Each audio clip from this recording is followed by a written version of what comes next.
በስመ አብ ወወልድ ወመንፈስ ቅዱስ አሐዱ አምላክ በአብ በወልድ በመንፈስ ቅዱስ በሐደ አምላክ ስም በሐደ አምላክ በአብ በወልድ በመንፈስ ቅዱስ ስም አሚንኩም። በአብ ለባውያን በወልድ ነባብያን በመንፈስ ቅዱስ ሕያዋን ዝተሰነኹም ናይ እግዚአብሔር ቤተሰብ ከምኡ እውን ናይ እኖና ናይ ቅድስት ድንግል ማርያም ናይ ሓደራ ደቂ ዝኾንኩም ምእመናን በብዘለኹሞ ናይ እግዚአብሔር ቅዱስ ሰላምታ ይብፅሐኩም።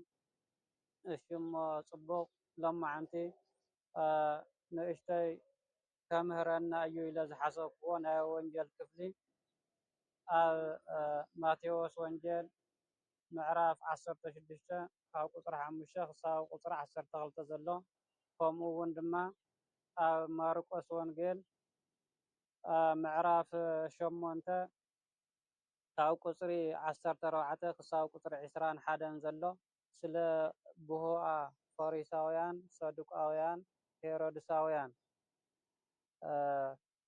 ንእሽተይ ክንነጋገር ኢና። እዚ እውን ሃይለ ቃል ክኾነና ዝኽእል ኣብ ማርቆስ ወንጌል ምዕራፍ 8 ቁፅሪ 16 ዝርከብ ናይ ጎይታና መድሓኒና ኢየሱስ ክርስቶስ ቃል እውቁ ወተአቀው እምነብህኦሙ ለፈሪሳውያን ወእምነብህኦሙ ለሄሮድሳውያን ፍለጡ አስተውዕሉ። ካብ ብሁአ ፈሪሳውያን ብሁአ ሄሮድሳውያን ተጠንቀቁ ተዓቀቡ ዝበሎ ከም ሃይለ ቃል ክኾነና ይኽእል እዩ ዝበልክዎ እዩ። ኣብዚ ጎይታና መድሓኒና ኢየሱስ ክርስቶስ ንደቀ መዛሙርቱ ከም ተግሳፅ ስለ ሰለስተ ነገራት ይገስፆም ደልዩ። ሓደ ዘይምርዳእ ኢግኖራንስ እንብሎ ማለት እዩ። ጎይታና መድሓኒና ኢየሱስ ክርስቶስ ስለ ረቂቅ ነገር ክናገሮም ከለ ንሶም ድማ ኣብዚ ቁሳዊ ኣብ ግዙፍ ምዕራፍ ካልኣይ ድማ ስለ ዘይምእማን አንበሊቭ እንብሎ ዘይምእማኖም እውን ጎይታና መድሓኒና ኢየሱስ ክርስቶስ ኣብ ማእኸሎም ተረኺቡ ዝሰርሖ ስራሕ ወይ ድማ ብፍላይ ብ5 እንጀራ 2 ዓሳ ን5,000 ሰብኡት ኣንስቲ ቆልዑ ከይሓወስካ ን5,000 ሰብኡትን ኣንስትን ቆልዑን ዝርከብዎም ዝሰሰዮም ነይሩ ህዝቡ ዝመገበሉ ዘበርከተሉ ዘብዝሐሉ ሰዓት እዚ ንዘይምእማኖም ሕዚ እውን ኣበርኪቱ ኣብዚሑ ክምግበና እዩ ኢሎም ንዘይምእማኖም ኢሉ ዘምፆ ተግሳፅ።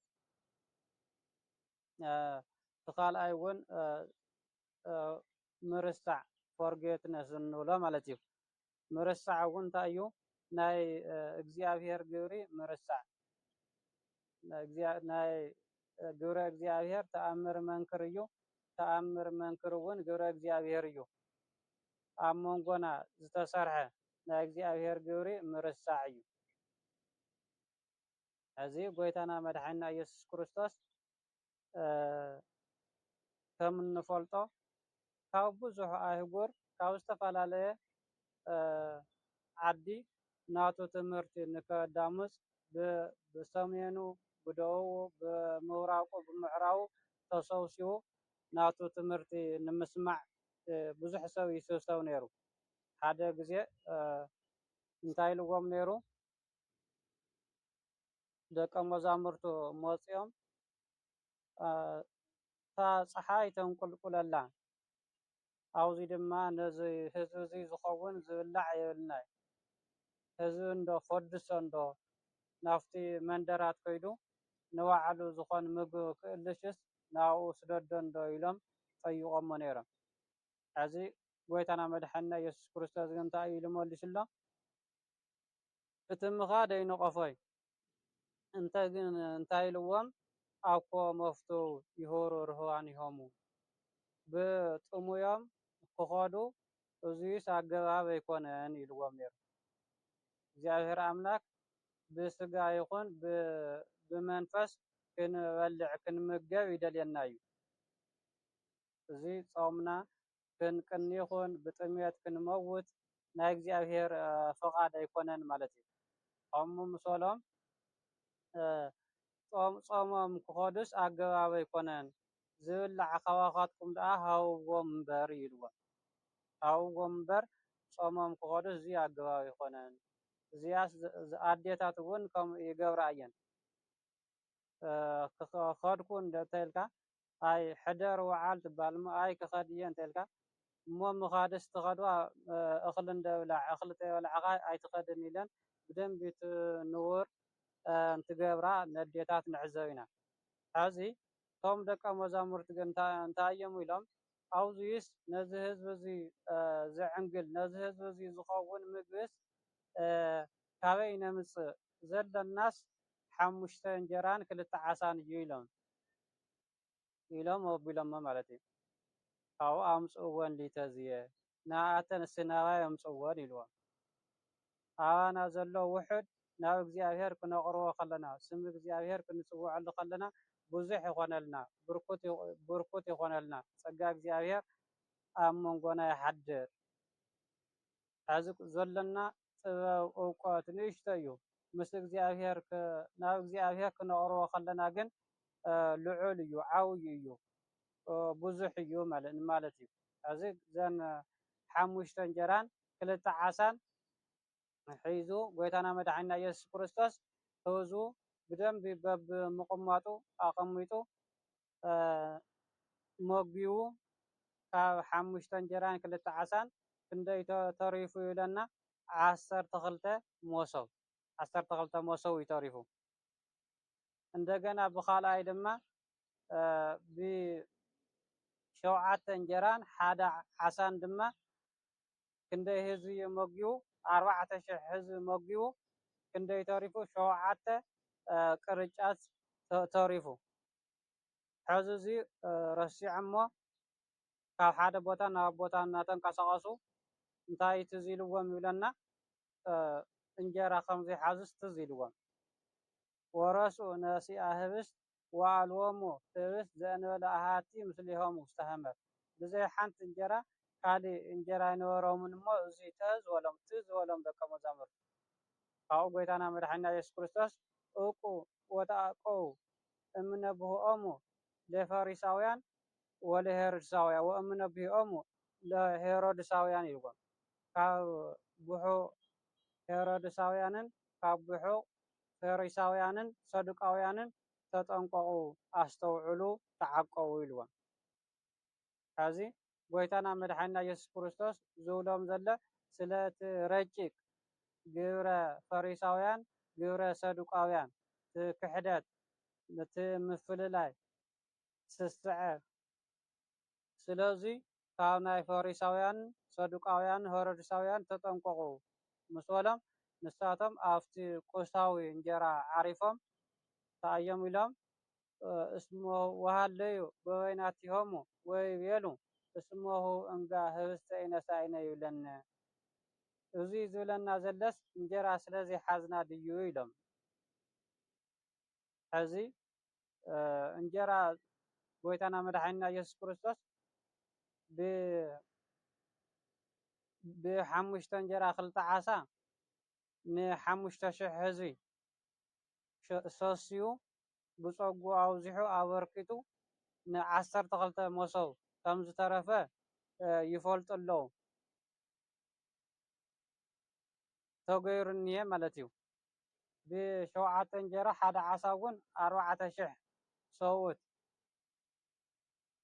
ከም ሰብኡትና ኣንስቲ ቆልዑ ዝርከብዎም ከም ዝመገበ እውን ተገይሩ እኒሄ። ሕዚ እዚ ረሲዖም እሞ ካብ ብሑቕ ፈሪሳውያንን ሰዱቃውያንን ተጠንቀቑ ዝብለና ዘለስ እንጀራ ስለዘይሓዝና ድዩ ዝብል ኣብ ሕድሕድ ኣእምሮኦም ክመላለስ ጀሚሩ።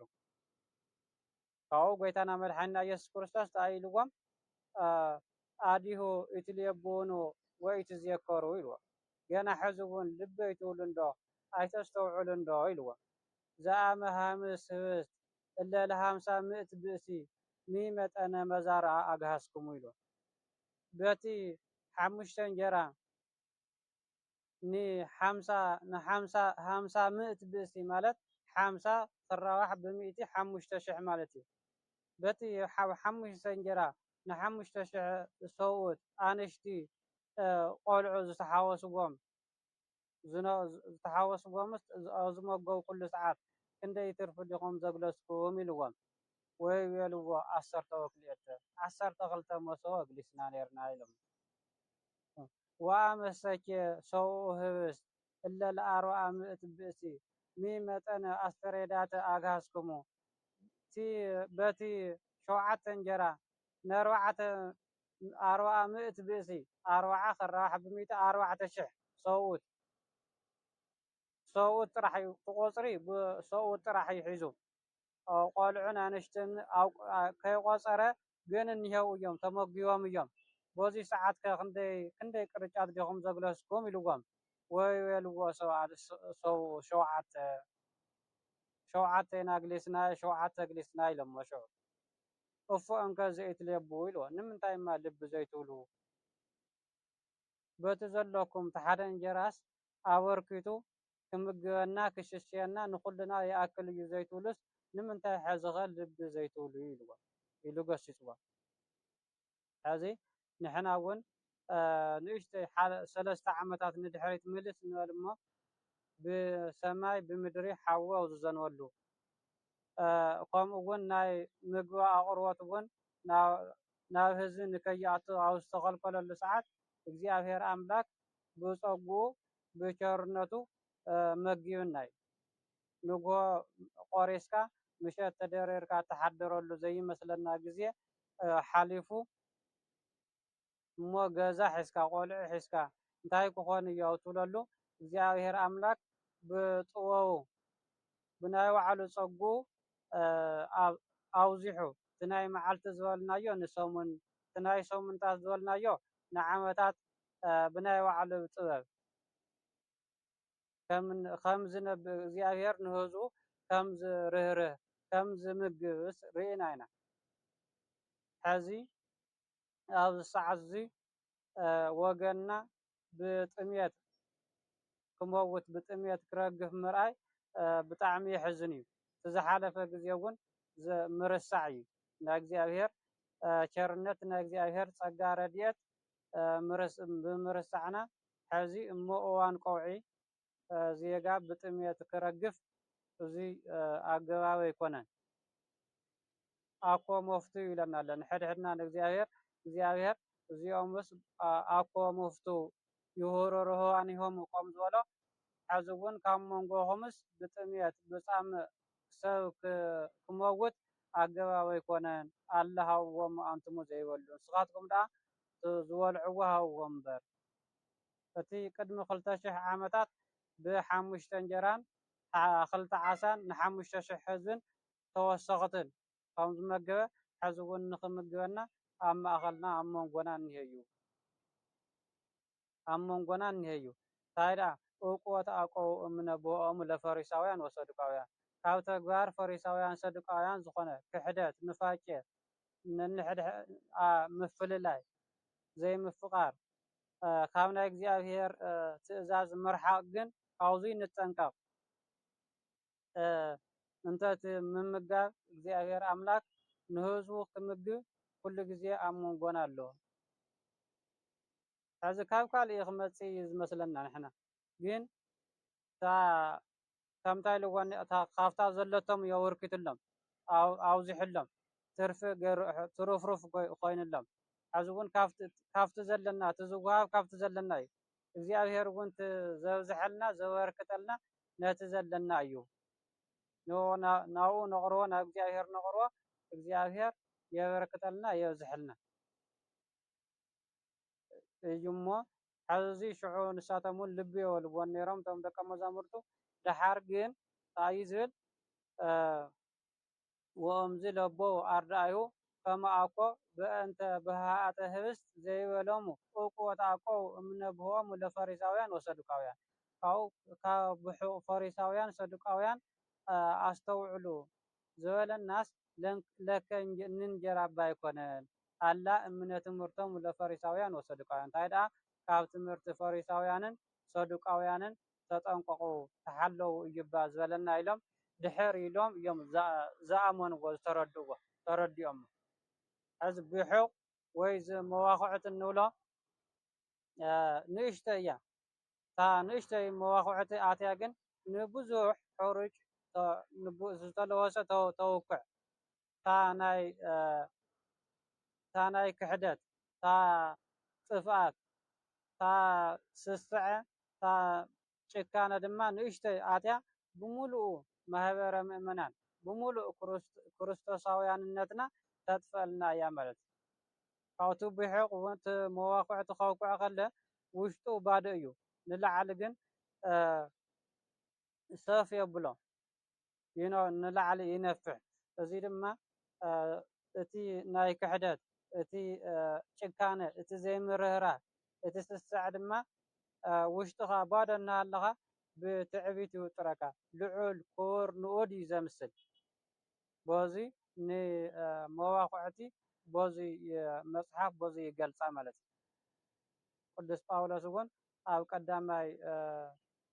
ቀዳማይ ቆሮንቶስ ምዕራፍ 5 ኣብ ቁፅሪ 6 እንታይ ኢሉ ኢኮነቸ ትዝህርትኩም ሰናየ እንዘ ተኣምሩ ከመ ህዳጥ ብዙሃ ሃሪፀ ያብህ ኢሉ ጀሃራኹም ትምክሕትኹምስ ልክዕ ኣይኮነን እታ ንእሽተይ መዋኽዕቲ ብዙሕ ሕሩጭ ከም እተውቅዕ እናፈለጥኩምስ እዚ ሰናይ ኣይኮነን ትምክሕትኹም እዩ